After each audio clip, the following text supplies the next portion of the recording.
Hello, welcome back to Docker presentation series. This is Satyadev.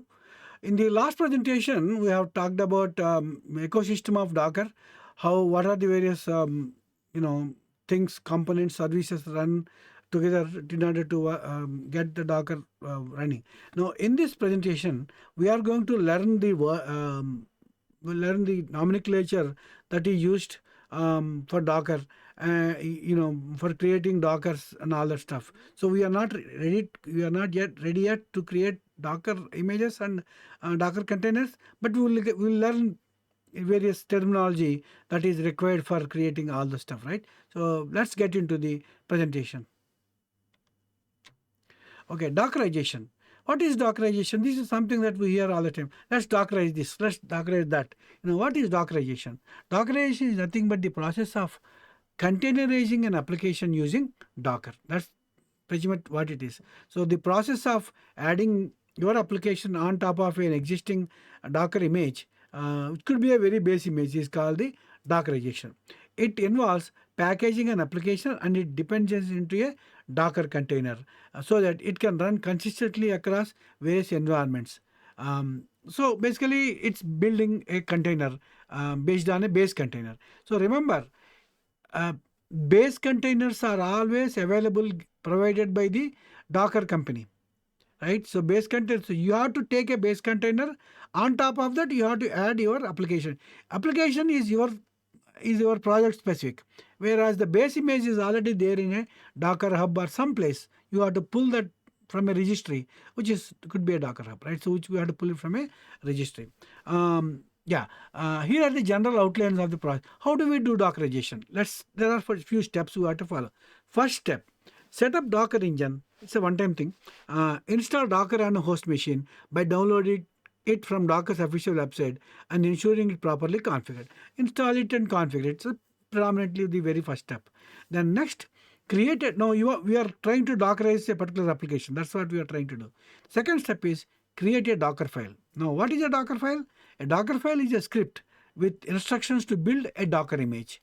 It specifies the base image. Now, like I said, you can't just create something brand new from void.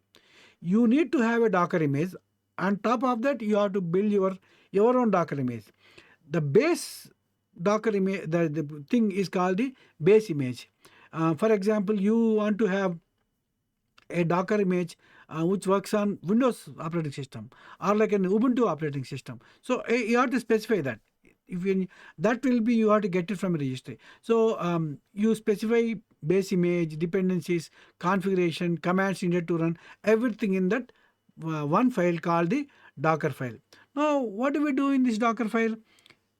Add application files. Applications that needs to be Dockerized, its dependencies, any required files need to be copied into the project directory using commands like copy, add, etc. etc. So basically, you have in Docker file, the first thing you do is add your application file. Again, in fact, the very first thing is select a base image. Once the base image is selected, the thing that we do in a Docker file is add your application files. Also define environment configuration. Configure environment variables, application setting in Docker file through additional configuration files. So all the configurations that needs to be done, you have to put them into you have to specify their locations, right? So that is the second step. So first step is make sure that Docker engine is running. If it's already running, you don't need to do the first step repeatedly again and again. It's a one-time thing. Then create a Docker file. For every project, you have to create, for every application, for every microservice, we have to create one Docker file.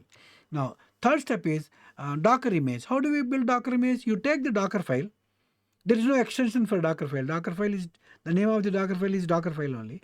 And you run Docker build command on that. Docker build, blah, blah, blah. Docker file creates a Docker image from the Docker file. This image serves as a blueprint for the container. Again, the image is not something that is running. No, it is like a blueprint.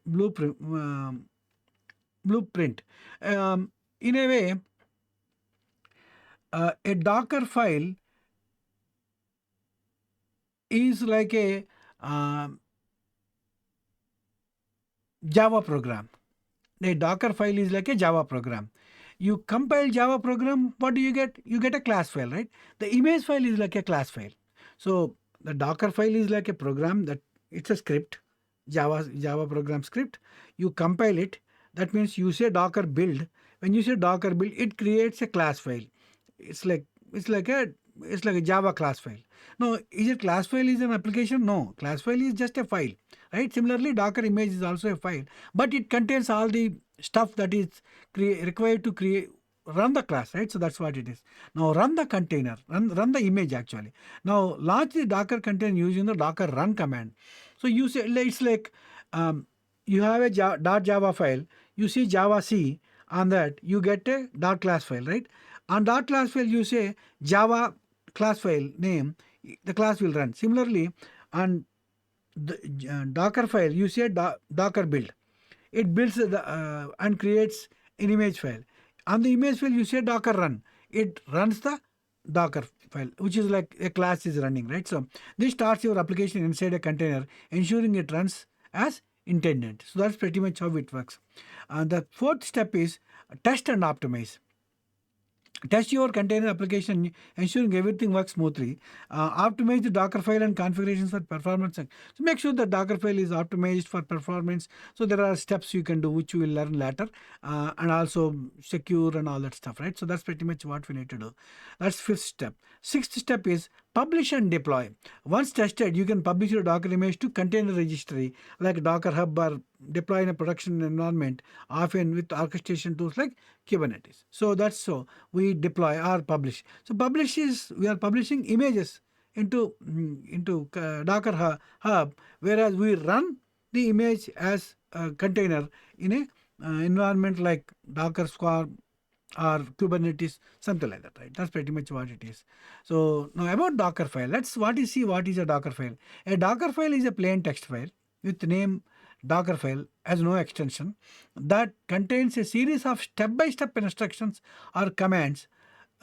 These instructions tell the Docker daemon what needs to happen to build specific Docker image automatically. Just like I said, a file containing step-by-step instructions to to build an image, and you give the file to Docker daemon, Docker host basically, then it will build an image from it. Each instruction in Docker file adds a layer to the image.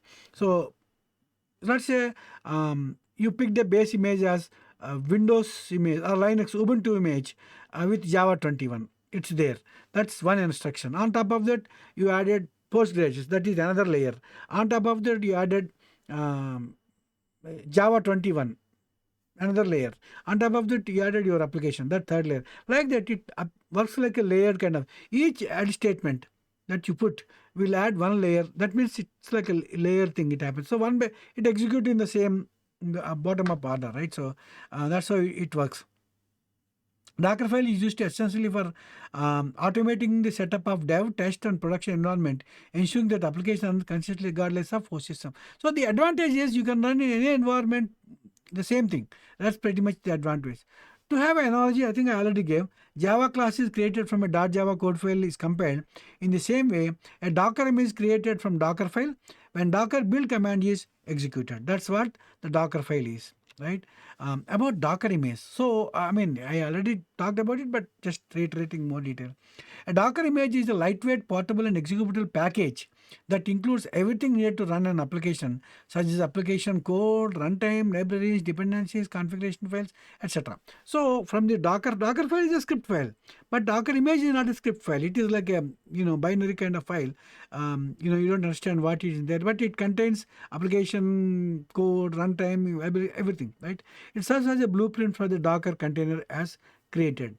Docker images are normally stored in public or private Docker registries such as Docker Hub, Amazon ECR, etc., based on the need and extent of their users. When you want everybody to get it, you put it in a public hub like Docker Hub, in public registry like Docker Hub.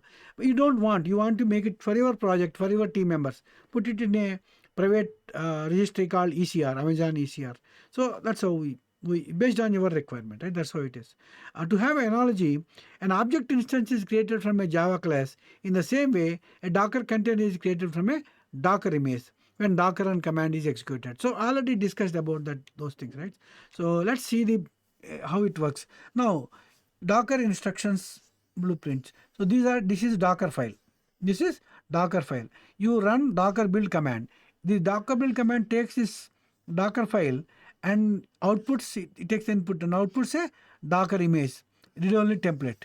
So you create. Then you run Docker run command this Docker image. You get a container running the application, right? So that's how it works. So this is how a Docker file, Docker image and container are connected together. So thank you very much. In the coming presentations, we will see more in detail about Docker file, Docker images and all that, the commands that we need to use in Docker, all that stuff, real practical stuff. So thank you and stay tuned to listen to those videos as well. Thank you. Like, share, comment, and subscribe VNR Digital Learning Resource YouTube channel.